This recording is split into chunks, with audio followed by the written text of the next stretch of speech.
Matius 9 ayatnya yang ke-36 berkata, melihat orang banyak itu, tergeraklah hati Yesus oleh belas kasihan kepada mereka, karena mereka lelah dan terlantar seperti domba yang tak bergembala.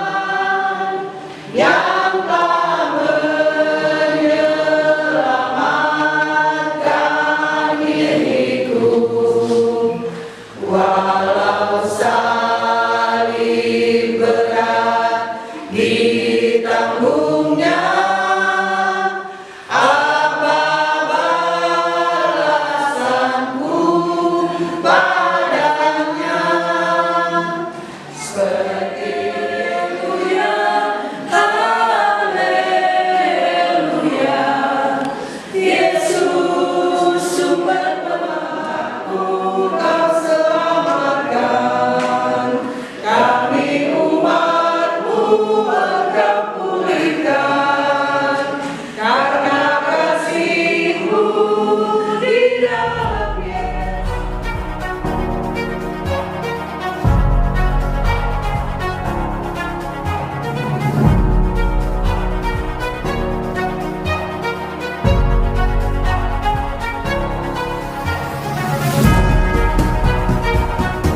Membaca, merenungkan kebenaran firman Tuhan.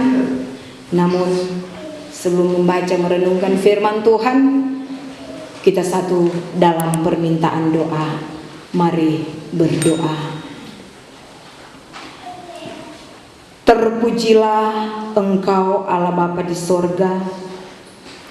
Kami sungguh bersyukur untuk kasih anugerah yang Engkau masih beri bagi kami. Waktu dan kesempatan yang baik ini biarlah kami pakai untuk merenungkan kebenaran firman-Mu, sehingga iman kami semakin hari semakin bertumbuh di dalam Kristus. Kami semakin mengerti dan memahami kehendak firman-Mu. Firman-Mu memberi kami petunjuk dan pengajaran yang benar, sehingga kami semakin hidup seturut dengan kehendak-Mu. Inilah kami yang datang, yang rindu untuk mendengarkan kebenaran firman-Mu. Dalam nama Tuhan Yesus kami berdoa. Amin.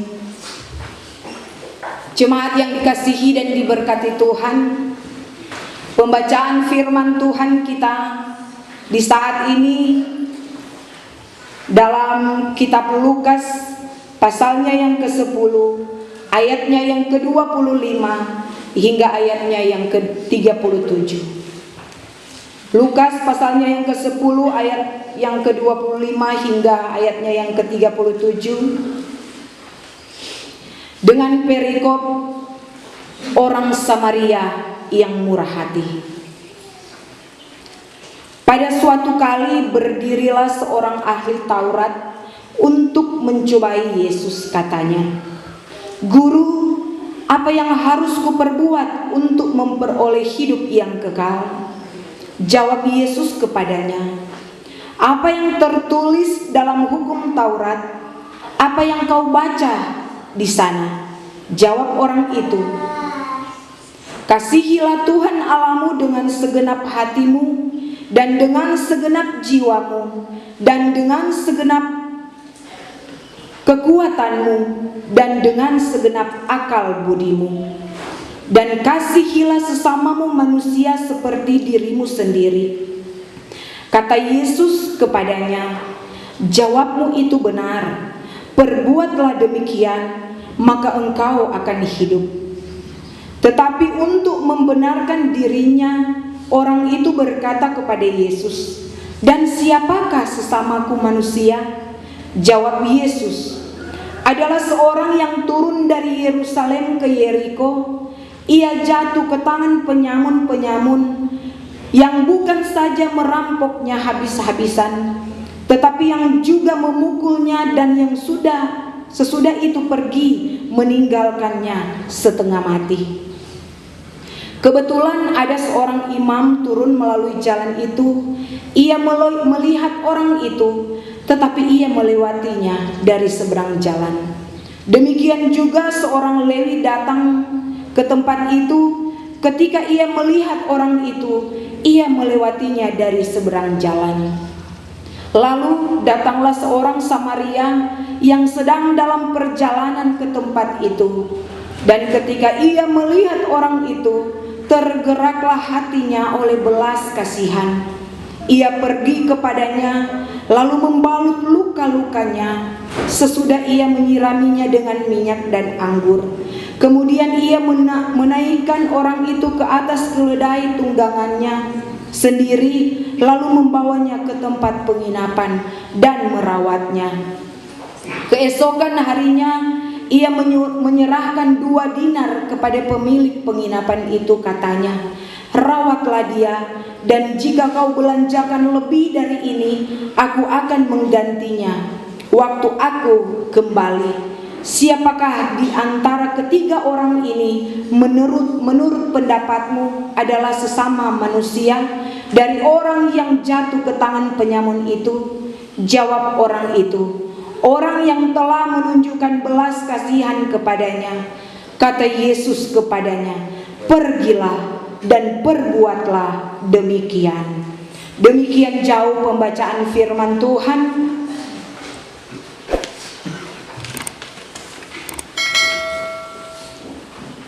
Jemaat yang dikasihi dan diberkati Tuhan, salam sejahtera lagi bagi kita sekalian. Shalom. Damai di hati. Terpujilah akan nama Tuhan. Tentu di saat ini, di kesempatan ini, sebagai orang yang percaya, tentu orang patut menaikkan pujian syukur, hormat dan kemuliaan hanya bagi Tuhan. Karena Tuhan sungguh-sungguh luar biasa dalam perjalanan kehidupan torang semua. Sebagai satu persekutuan jemaat Gemim Sion Sendangan, torang boleh ada di tempat ini. Torang boleh meninggalkan tugas tanggung jawab pekerjaan, bahkan aktivitas. Torang boleh meninggalkan setiap pergumulan persoalan hidup yang ada di rumah torang masing-masing. Dan torang boleh ada di rumah Tuhan dalam keadaan yang diberkati. Torang setinggal torang pe persoalan, torang setinggal torang pe pergumulan di rumah torang masing-masing. Torang ada di rumah Tuhan ini, torang bersuka cita karena Tuhan baik, sungguh baik dalam kehidupan torang. Nyanda terasa torang so ada di lembaran yang pertama di bulan Oktober tahun 2023. Nyanda terasa Kang, tinggal 2 bulan lagi torang so ada di bulan Desember. Tu bulan-bulan yang kemarin-kemarin torang so lewati. Tu hari-hari, minggu demi minggu, bahkan bulan demi bulan torang so tapaki, torang so ada di lembaran yang pertama di bulan Oktober tahun 2023. Semua torang diberkati lewat kesehatan, kekuatan, umur panjang. Namun tak jarang di hari-hari yang telah torang lewati, tak jarang torang diperhadapkan dengan pergumulan, baik itu suka, duka, sakit, sehat, silih berganti torang alami. Namun torang ada saat ini diberkati Tuhan, kesehatan, kekuatan, torang boleh nikmati sampai sekarang ini. Jemaat yang dikasihi dan diberkati Tuhan, tema perenungan di saat ini dalam perenungan kita, wujudkan belas kasihan. Saudaraku, Injil Lukas ditulis oleh Lukas, seorang dokter dan teman sekerja Rasul Paulus. Itu dapat kita lihat dalam kitab Kolose 4 ayatnya yang ke-14, Filemon 1 ayatnya yang ke-24, dan 2 Timotius 4 ayatnya yang ke-11. Lukas dikenal menulis kedua tulisan, yaitu Injil Lukas dan Kisah Para Rasul.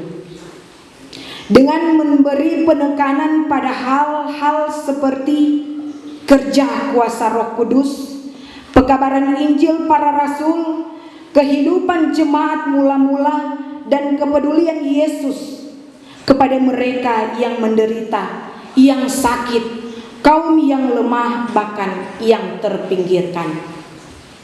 Jemaat yang dikasihi dan diberkati Tuhan, kisah tentang orang Samaria yang murah hati ini tentu torang so dengar-dengar dari anak sekolah minggu sampai torang saat ini, orang tua yang selanjut usia, torang so tahu tentang cerita orang Samaria yang murah hati. Orang Samaria yang murah hati ini diawali dengan sebuah alur cerita di mana seorang ahli Taurat datang kepada Yesus dan bertanya kepadanya. Lukas mengungkapkan motif dari ahli Taurat ini untuk mencobai Yesus. Yesus Kristus yang tidak lain dimaksudkannya untuk mencari-cari kesalahan Yesus. Ahli Taurat ini yang menguasai hukum-hukum keagamaan Yahudi memulai perdebatan dengan Yesus Kristus.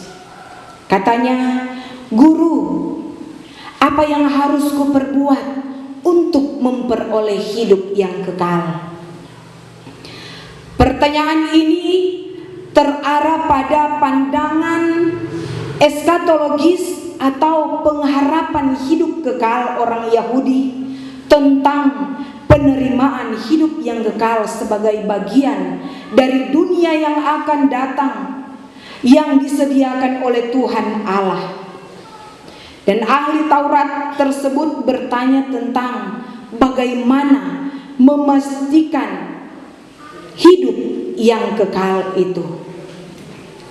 Walaupun ada kesadaran besar dalam diri orang Yahudi bahwa mereka telah ada di dalamnya sebagai bagian dari umat pilihan Allah sendiri, Yesus Kristus merespon pertanyaan ini dengan mengajukan pertanyaan yang didasarkannya pada hukum Taurat, yang menunjukkan bahwa Yesus Kristus mengakui otoritas dari hukum Tuhan, hukum Taurat, sekaligus membawa ahli Taurat tersebut pada hukum-hukum yang selama ini dia pelajari. Jemaat yang dikasihi dan diberkati Tuhan, ahli Taurat ini menjawab, "Kasihilah Tuhan Allahmu dengan segenap hatimu, dan dengan segenap jiwamu, dan dengan segenap kekuatanmu, dan dengan segenap akal budimu. Dan kasihilah sesamamu manusia seperti dirimu sendiri." Pada ayatnya yang ke-27, jawabnya didasarkannya pada perintah terutama dalam seluruh Taurat, yakni hukum kasih kepada Allah dan sesama. Yesus Kristus menyatakan kebenaran jawabannya sekaligus memerintahkannya untuk tetap melakukannya dengan segera. Dan respon Yesus Kristus tidak menjadi penutup dari diskusi dengan orang Samaria yang sedang berlangsung pada saat itu. Hal ini dapat dilihat dari pertanyaannya, "Dan siapakah sesamamu manusia?" Yesus Kristus hendak menantang konsistensi ahli Taurat tersebut, yakni bila ia sungguh-sungguh mengasihi Tuhan Allah, bersediakah ia mengasihi sesamanya manusia yang diciptakan Tuhan segambar dan serupa dengan Tuhan Allah, bahkan mereka yang dalam benaknya bukanlah umat pilihan Allah atau orang-orang non-Yahudi. Tantangan Yesus Kristus mendorong ahli Taurat tersebut untuk memikirkan kembali dengan sungguh-sungguh tentang perintah Tuhan Allah untuk mengasihi orang lain, baik sesama orang Israel maupun orang asing atau orang non-Yahudi. Yesus Kristus kemudian mengisahkan tentang orang Samaria yang murah hati. Itu kita bisa baca pada ayatnya yang ke-30 hingga ayatnya yang ke-35. Yesus Kristus mulai dengan mengisahkan seorang yang turun dari Yerusalem ke Yeriko, yang jatuh ke tangan para penyamun, yang merampok, memukuli dan meninggalkannya hampir mati. Siapa orang ini tidak dijelaskan.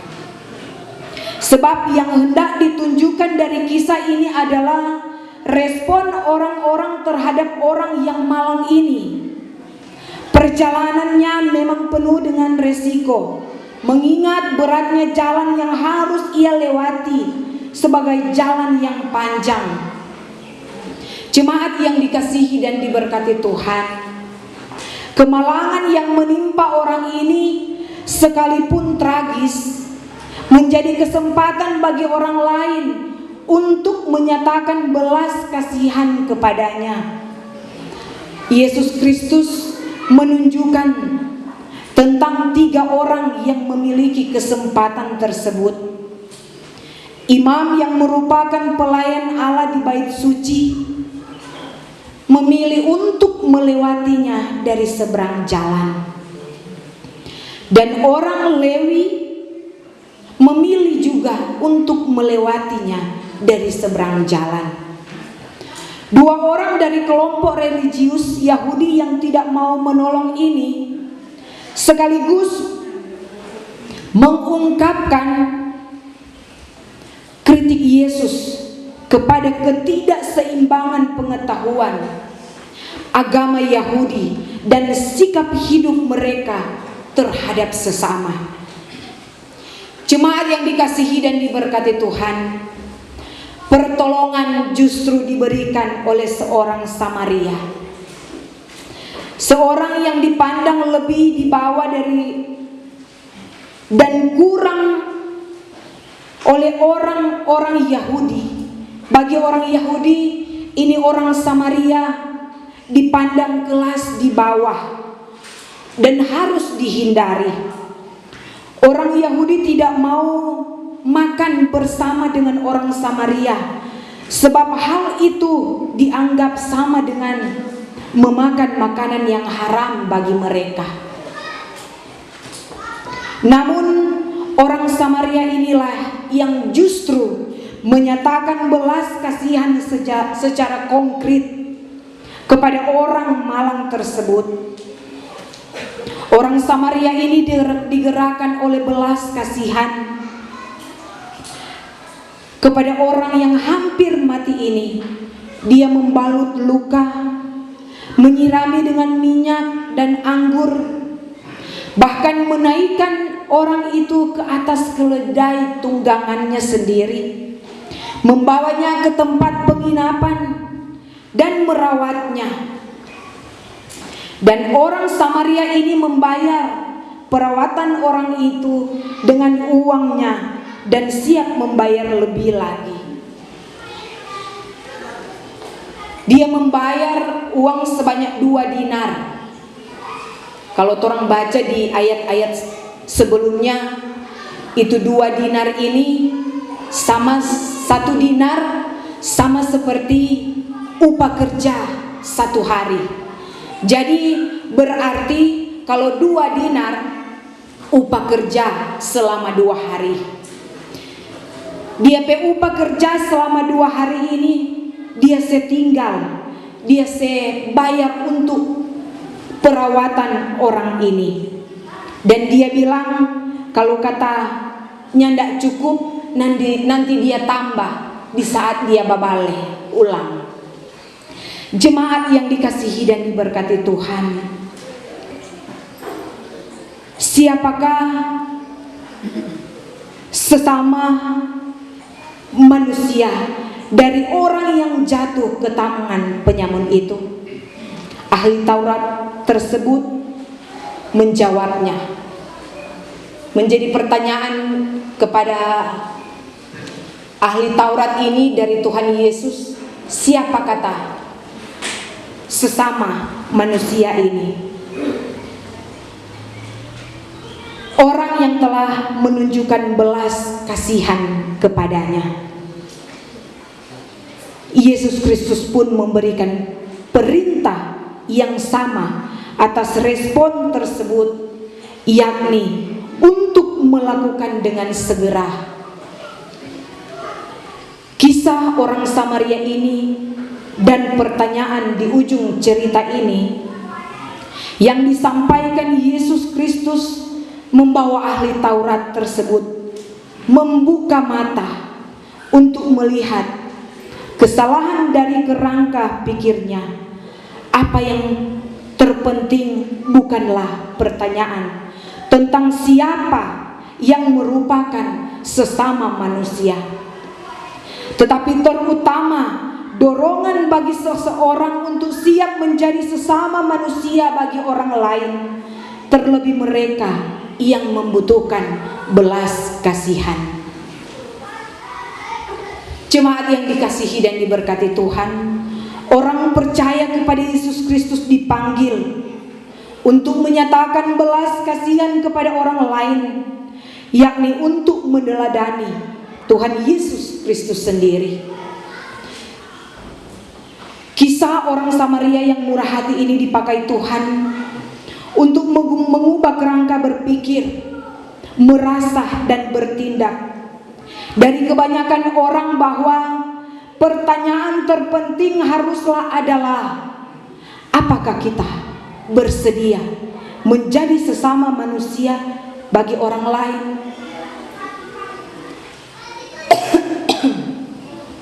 Terlebih bagi mereka yang membutuhkan, menjadi pertanyaan bagi kita.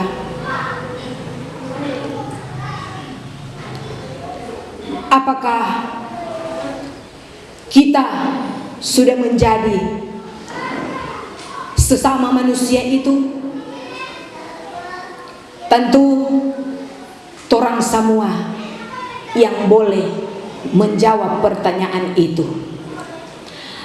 Apakah orang sewujudkan belas kasihan bagi sesama dalam perjalanan kehidupan torang